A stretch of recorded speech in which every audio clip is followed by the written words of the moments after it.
warahmatullahi wabarakatuh. Halo teman-teman, perkenalkan nama saya Atika Rahma, NIM 0305212086 dari kelas PMM 2. Pada kesempatan kali ini, kelompok kami mendapatkan tugas video matematika keumuman lagi. Tapi beda materi nih teman-teman. Kalau di video sebelumnya, kelompok kami menjelaskan materi tentang obligasi. Nah, kali ini kelompok kami ingin menjelaskan materi tentang saham. Nah, kalian udah tahu belum apa itu saham? Kalau belum, simak video ini baik-baik ya. Dah. Saya akan menjelaskan pada bagian materi saya mengenai saham, yaitu definisi dari saham. Mungkin teman-teman sekalian sudah tidak asing dengan yang namanya saham. Nah, apalagi kalau misalkan dari teman-teman suatu saat nanti bisa berkesempatan untuk bekerja di sebuah perusahaan, maka untuk mendengar kata saham itu akan lebih sering lagi. Untuk lebih jelasnya lagi, di sini saya akan menjelaskan dengan singkat mengenai definisi dari saham terlebih dahulu.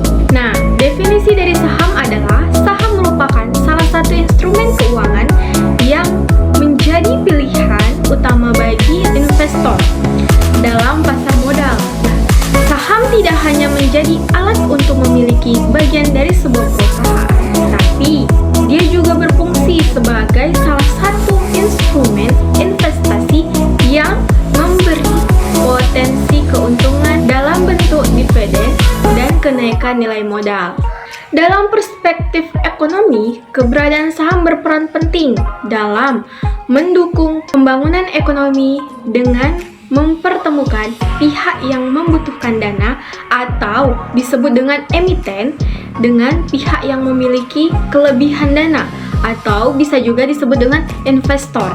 Nah, mekanisme ini menciptakan efisiensi alokasi sumber daya finansial dalam perekonomian. Nah, namun demikian, karakteristik saham yang cenderung fluktuatif menuntut pemahaman yang mendalam dari para pelaku pasar.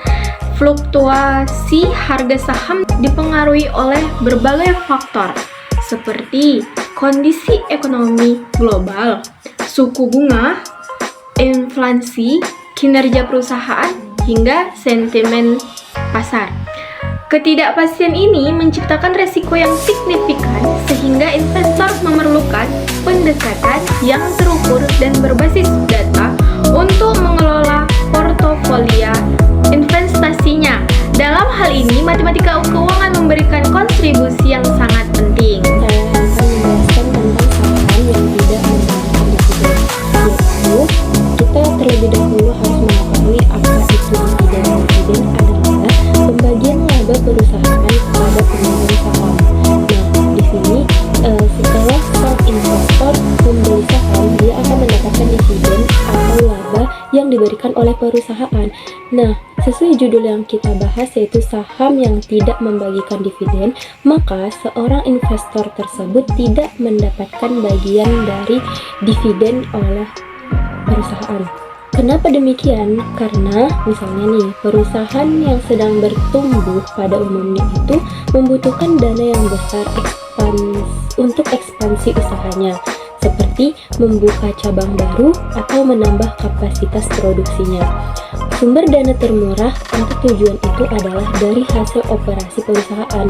Itulah sebabnya, walaupun memperoleh laba yang besar, perusahaan-perusahaan yang sedang bertumbuh biasanya tidak membayarkan dividen selama periode waktu yang lama. Investor saham yang berminat terhadap saham ini sering memang tidak mengharapkan dividennya, namun tetapi mereka lebih mengharapkan returnnya itu pada kenaikan harga sahamnya. Itulah yang membedakan investasi saham dari obligasi. Return saham dapat berupa dividen dan capital gain. Besaran dividen ini misalnya nih selama periode 2003 sampai 2007 untuk saham-saham LQ 45 adalah rata-rata 4% per anuitas sebelum pajak. Jadi, yang dimaksud dengan saham yang tidak membagikan dividen di sini adalah saham yang saat ini tidak membayarkan dividen dan bukan saham yang selamanya tidak akan membagikan dividen. Persamaan untuk saham yang tidak membagikan dividen sama seperti menilai obligasi tak berbunga. Bedanya, untuk obligasi kita menggunakan yield, sedangkan untuk saham kita menggunakan tingkat diskonto. Nah, untuk rumus yang kita gunakan yaitu PO sama dengan PN per buka kurung 1 ditambah 1 tutup kurung pangkat M, dengan ketentuan PO itu adalah harga saham saat ini, PN itu adalah harga saham pada tahun ke-M, dan K itu adalah tingkat diskonto atau tingkat return tahunan yang diharapkan oleh investor, dan N adalah jumlah periode dalam tahun. Langsung saja kita masuk ke contoh soal. Di sini contoh soalnya yaitu berapa nilai saham sebuah perusahaan yang tidak membagikan dividen jika harganya sesaat lagi diperkirakan Rp1.200.000 dan investor mengharapkan return sebesar 20% atas investasinya. Untuk mengerjakan soal ini, kita harus mengetahui terlebih dahulu apa-apa yang diketahui dalam soal, yaitu yang pertama PN-nya. PN-nya tadi itu apa? Adalah harga saham pada tahun ke-N. Di sini dijelaskan bahwa tahun ke-N-nya itu adalah harga setahun lagi, berarti 1 tahun setelahnya, yaitu Rp1.200.000. Kemudian juga ada K-nya. K-nya tadi tingkat diskonto atau tingkat return tahunan yang diharapkan investor tadi, yaitu sebanyak 20% atas investasinya. Nah, N-nya itu adalah 1 tahun. Kemudian langsung saja kita masukkan ke rumus, karena di sini yang akan kita cari ialah harga saham saat ini. Maka kita menggunakan rumus yang tadi, yaitu P0 sama dengan PN per buka kurung 1 ditambah K tutup kurung pangkat M. Nah, setelah kita substitusikan, kita masukkan nilai-nilainya, bahwa PN-nya tadi ialah 1.200, kemudian 1 ditambah K-nya tadi tingkat diskontonya itu kan 20%, kita ubah ke desimal sehingga menjadi 0,2. Jadi 1 ditambah 0,2 pangkat N. N-nya berapa? N-nya 1. Jadi sehingga didapatkan hasilnya itu Rp1.000. Maka saham saat ini yang ditanyakan yaitu adalah Rp1.000. Materi selanjutnya yaitu saham dengan dividen tak berpola. Di sini dividen diberikan kepada investor, namun tidak memiliki nilai dividen yang tetap. Jadi, sang investor mendapatkan dividen, namun nilai dividennya itu tidak tetap. Dalam hal ini, yang dapat kita lakukan adalah kita menghitung nilai sekarang dari semua dividen yang akan diterima di masa mendatang dan kemudian menjumlahkannya.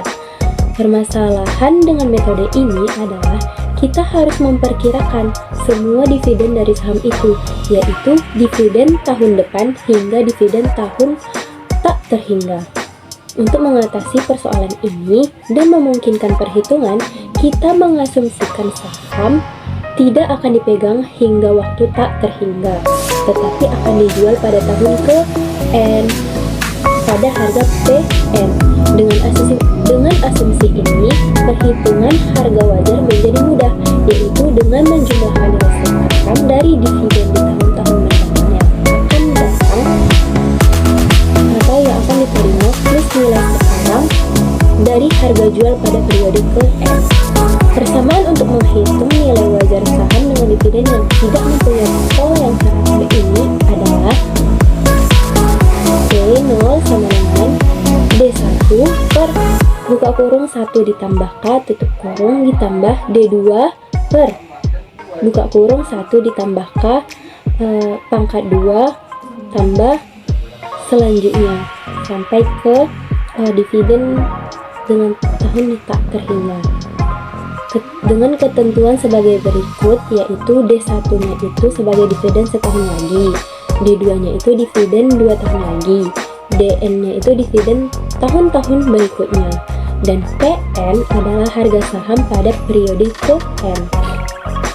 Nah, Asumsi lain yang diperlukan untuk menggunakan persamaan di atas adalah dividen tahun ini sudah dibayarkan dan investor akan memegang saham hingga tanggal pencatatan dividen atau come date pada tahun ke-N, sehingga berhak atas dividen tahun N atau DN.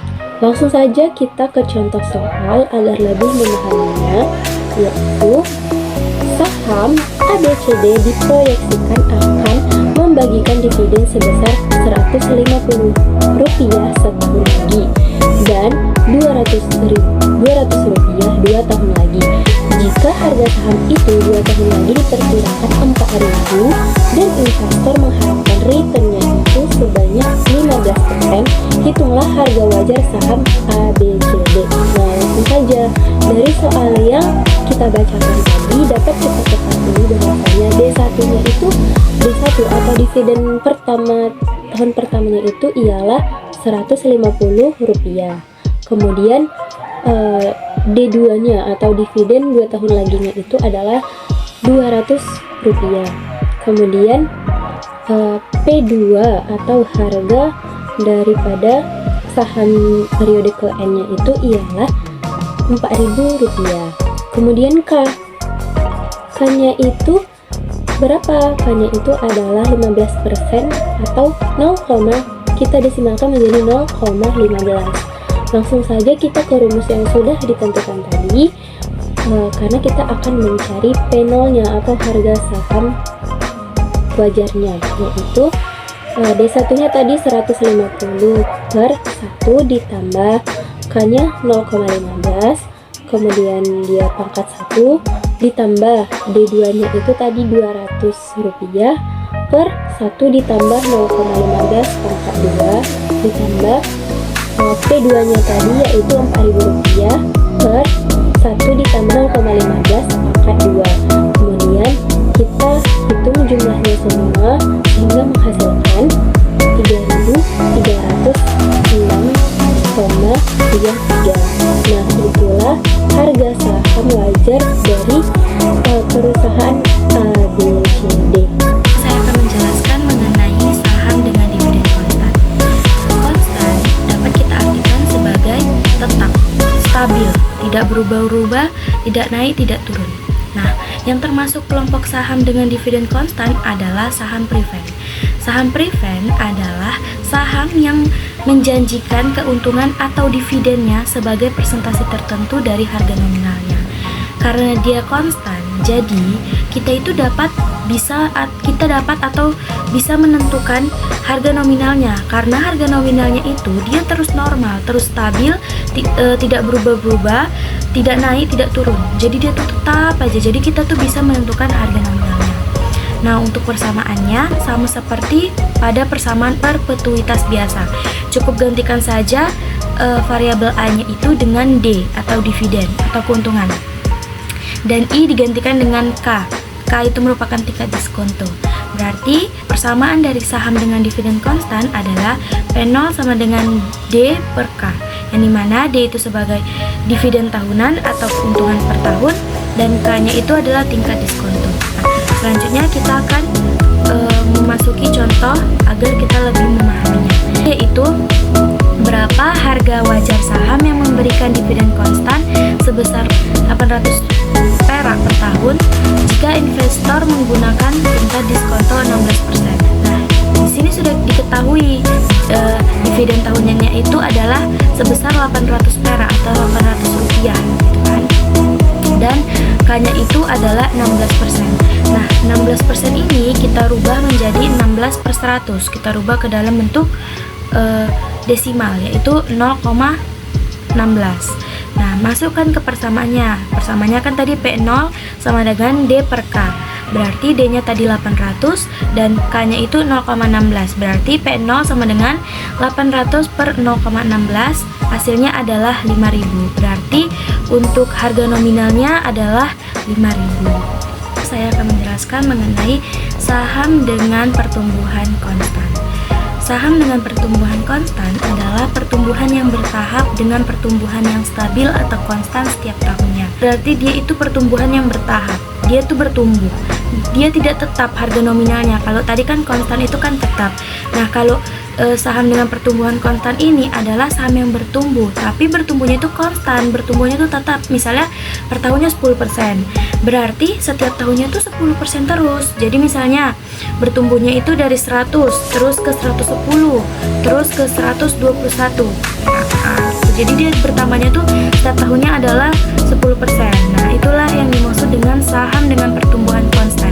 Jadi dia bertumbuh dengan pertumbuhan konstan gitu, yang stabil gitu. Dia bertumbuh tapi stabil pertumbuhannya dari tahun ke tahun itu tetap.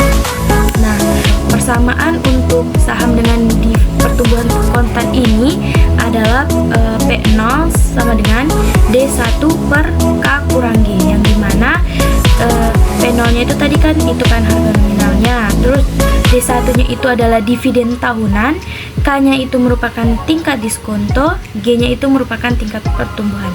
Namun, jika di soal nanti D1-nya belum diketahui, kita harus mencari dulu D1-nya menggunakan persamaan D1 sama dengan D0 dikali 1 ditambah G. Selanjutnya kita akan masuk ke contoh saja, yaitu sebuah saham baru saja membayarkan dividen sebesar Rp500. Dividen ini diproyeksikan akan bertambah sebesar 10% setiap tahunnya. Jika investor menginginkan return sebesar 18% untuk investasinya, hitung berapa harga wajar saham itu. Nah, yang sudah diketahui adalah D0-nya, karena dia baru saja membayarkan. Kalau baru saja membayarkan, berarti dia itu belum sempat per tahun gitu kan, karena dia baru dibayarkan gitu. Terus diproyeksikan akan bertumbuh sebesar. Nah, kalau dia bertumbuh berarti itu kan G, nilai G-nya. G-nya 10%. Berarti kita rubah ke dalam bentuk desimal, yaitu 10/100 sama dengan 0,1. Terus diketahuinya di sini adalah jika investor menginginkan return sebesar 18%, berarti 18% itu adalah nilai K-nya. Kita rubah juga ke dalam bentuk desimal, berarti 18/100 sama dengan 0,18. Nah, namun di sini karena belum diketahui D1-nya, karena dia belum sempat membayarkan per tahunnya, jadi kita harus mencari dulu nilai D1-nya, nilai dividen per tahunnya itu berapa. Kita masukkan persamaannya, yaitu D1 sama dengan D0 dikali 1 ditambah G. Nah, G-nya tadi kan udah diketahui. Berarti masukannya D0-nya tadi berapa? D0-nya tadi 500 kan, D-nya nilai dividen pertama kali dibayarkan. 500 dikali 1 ditambah 0,1. Tadi kan nilai G-nya kan 0,1. Hasilnya ada Rp550. Nah, sudah diketahui nilai D1-nya, kita masukkan ke persamaan dividen saham dengan pertumbuhan konstannya tadi, yaitu P0 sama dengan D1 per K kurang G. Masukkan nilai D1-nya. Nilai D1-nya tadi 550 per berapa nilai K-nya? Nilai K-nya 0,18 dikurang dengan 0,1.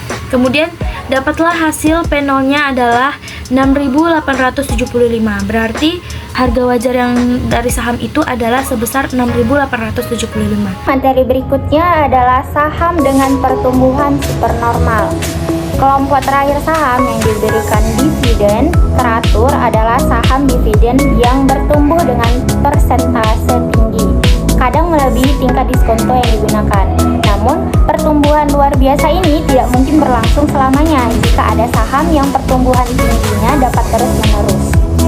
Harganya akan menjadi tak terbatas atau sangat tinggi sekali. Logikanya, sebuah perusahaan nih yang labanya luar biasa besar akan mengundang perusahaan yang lain untuk masuk dalam bisnis itu, sehingga keuntungan yang diperoleh pun akhirnya tidak menjadi abnormal lagi, tetapi hanya normal. Itulah sebabnya kita dapat memastikan pertumbuhan abnormal hanya terjadi untuk periode yang terbatas seperti 3 atau 5 tahun. Setelah itu pertumbuhan akan kembali normal, yaitu hanya beberapa persen setahun dan selalu lebih rendah daripada tingkat diskonto. Dengan demikian, akan ada 2 tingkat pertumbuhan yang berbeda untuk saham-saham dalam kelompok ini. Jadi, saham dengan pertumbuhan supernormal itu adalah saham yang memberikan dividen yang bertumbuh dengan persentase tinggi selama beberapa periode, kadang melebihi tingkat diskonto yang digunakan. Tapi nanti ada kalanya saham ini berada pada kondisi ketika tingkat pertumbuhan dividen akan konstan. Jadi selama beberapa tahun misalnya tingkat pertumbuhan dividennya tinggi, berubah-ubah, tapi nanti pada suatu tahun, pada suatu waktu dia akan bertumbuh konstan selamanya, seperti itu. Nah, berikut persamaannya, yaitu P0 sama dengan D1 per 1 ditambah K, ditambah D2 per 1 ditambah K pangkat 2, ditambah titik-titik, ditambah DN per 1 ditambah K pangkat N, ditambah PN per 1 ditambah K pangkat N. Nah, dengan D2 sama dengan D1, 1 ditambah GS, D3 sama dengan D2, 1 ditambah GS, dan seterusnya. Untuk PN sama dengan harga saham terakhir periode pertumbuhan supernormal. Untuk GS yaitu tingkat pertumbuhan supernormal yaitu hingga periode N, dan G yaitu tingkat pertumbuhan normal yaitu mulai dari periode N ditambah 1, dan K itu adalah tingkat diskonto.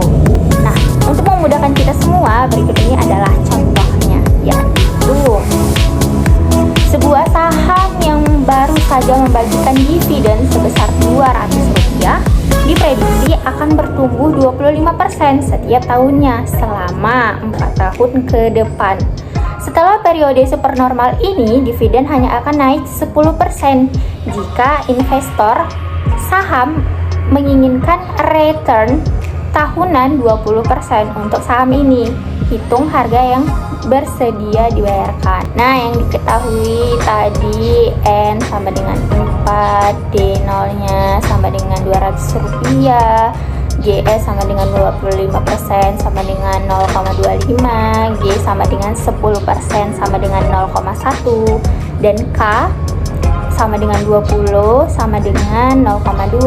Nah, untuk mencari D1 sama dengan D0, yaitu dengan rumus D0 1 ditambah GS, tinggal masukkan ke rumus, dapat hasil Rp250.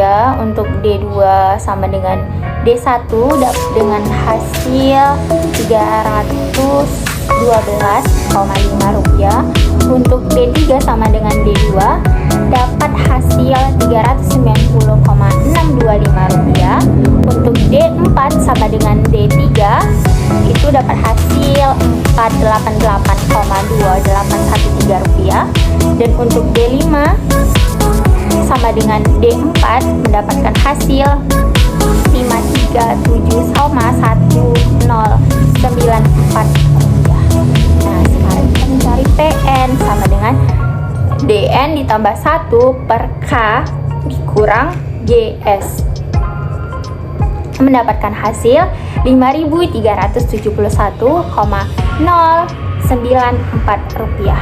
Nah, selanjutnya baru dimasukkan ke rumus yang tadi, yang P sama dengan 0. Nah, kita dapatkan nih hasilnya, yaitu Rp3.477,1. Berikutnya adalah materi tingkat diskonto. Dari persamaan-persamaan untuk valuasi saham di sebelumnya, kita mengetahui bahwa salah satu variabel yang penting dan menentukan adalah tingkat diskonto atau return saham yang diharapkan investor.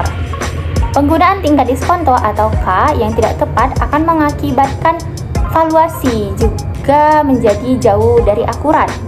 Sama seperti yield yang dipengaruhi beberapa faktor, tingkat diskonto pun bergantung pada beberapa variabel penting lain. Namun demikian tidak seperti penentu yield obligasi yang hanya memiliki satu modal tunggal untuk menentukan tingkat diskonto untuk ekuitas atau saham. Kita mengenal 3 model berbeda. Salah satu pendekatan itu adalah model Gordon. Persamaan untuk mencari tingkat diskonto dengan model ini adalah K sama dengan D1 per P0 ditambah G. Dari persamaan ini terlihat kalau return dari investasi saham dapat dibagi dalam 2 kelompok, yaitu yield dividend atau D1 per P0 dan yield capital gain dari tingkat pertumbuhannya, yaitu G. Kedua yield bersumber dari laba per saham, earning per share atau EPS. Bedanya dividen adalah laba yang dibagikan, sementara capital gain muncul karena ada laba yang tidak dibagikan. Dua model penentuan tingkat diskonto lainnya untuk ekuitas adalah capital asset pricing model atau CAPM dan yield obligasi plus premi ekuitas atau CAPM adalah model yang ditemukan pemenang Nobel Ekonomi pada tahun 1990 oleh William Sharpe.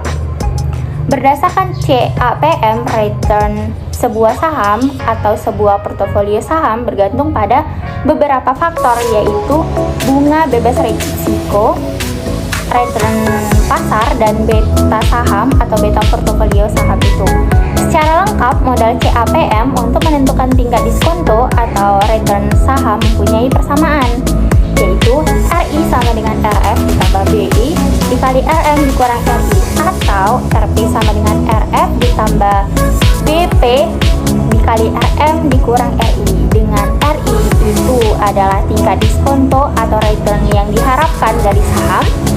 I, RP sama dengan tingkat diskonto atau return yang diharapkan dari sebuah portofolio saham, dan RF adalah bunga bebas risiko. Sedangkan BI yaitu beta saham I, sedangkan BP yaitu beta portofolio P, dan RM adalah return pasar atau indeks saham. Nah, sedangkan yang terakhir yaitu RM dikurang RI yaitu premi resiko pasar. Sebuah saham mempunyai beta 1,5 jika bunga bebas risiko adalah sebesar 9% dan return pasar adalah 16%.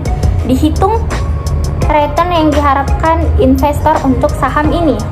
Penyelesaian RF, jadi untuk RF bunga resiko sama dengan 9% sama dengan 0,09, sedangkan untuk betanya adalah 1,5, dan untuk return pasar atau indeks saham RM sama dengan 16% atau 0,16, dan untuk tingkat diskonto atau return yang diharapkan dari saham atau RI sama dengan RF ditambah B RM dikurang RF itu 0,09 tambah 1,5 dikali 0,16 dikurang 0,09 yaitu mendapatkan hasil 0,195 dan mendapat hasil akhir dengan persen 19,5%. Materi selanjutnya yaitu ada metode kelipatan ganda. Nah, metode kelipatan ganda atau Prince Multiplier adalah metode alternatif untuk penilaian saham yang sederhana. Nah, ada beberapa kelipatan harga yang sering digunakan, yaitu Prince Earning Ratio atau PER, Prince to Book Value atau PBV, dan Prince to Dividend atau Yield Dividend. Nah, literasi keuangan dan investasi mencatat kalau pendekatan PER adalah metode kelipatan yang paling populer dibanding lainnya. Mengapa demikian? Pertama, PER mudah menghitungnya. Kedua, PER dapat digunakan untuk membandingkan dua saham atau lebih dalam industri yang sama, ceteris paribus. Dan yang ketiga, ada PER dapat dianalogikan dengan playbook period atau salah satu kriteria penting sekaligus sederhana dalam penggambaran model atau capital budgetnya. PER adalah rasio harga dibagi dengan laba tahun per saham atau EPS. Misal per 15 berarti harga saham ada 15 kali laba tahunannya, atau untuk setiap rupiah laba tahunan yang dihasilkan, investor harus membayar 15.000. Penjelasan lain untuk per 15 adalah investor akan memperoleh imbal hasil atau earnings yield atau E sebesar 1/5 yaitu 1 per atau 6,67 per tahun dari sahamnya. Namun analisis dan evaluasi menggunakan PER juga mempunyai kelemahan. PER tidak mempunyai arti untuk perusahaan yang masih mengalami kerugian karena PER negatif tidak dapat dipresentasikan. Selain itu, PER wajar berbeda antar industri, PER yang berbeda antar negara bergantung pada suku bunga bebas risiko yang sedang berlaku di negara itu. Adapun persamaan untuk menghitung per adalah per sama dengan prince per EPS sama dengan prince per earning per share. Jadi didapatkan prince sama dengan per kali EPS, dengan EPS sama dengan laba tahunan per saham. Langsung saja masuk pada contoh. Nah, contohnya yaitu per rata-rata sektor infrastruktur adalah 15. Nah, jika laba per saham JSMR adalah Rp150, berapa harga wajar saham ini? Nah, untuk mencarinya kita bisa menggunakan rumus yang tadi. Nah, di situ diketahui per adalah 15 dan EPS-nya yaitu Rp150. Jadi yang dicari yaitu prince-nya dengan rumus prince tadi, rumusnya yaitu per dikali EPS. Jadi 15 persnya kan 15, EPS-nya 150. Jadi 15 dikali Rp150 maka didapatkan 2.250 hasilnya. Baiklah, sekian penjelasan dari kelompok ini. Terima kasih telah mendengar video kami. Selanjutnya, jika saya dan rekan-rekan saya ada yang salah, mohon dimaafkan ya teman-teman. Assalamualaikum warahmatullahi wabarakatuh. Bye-bye.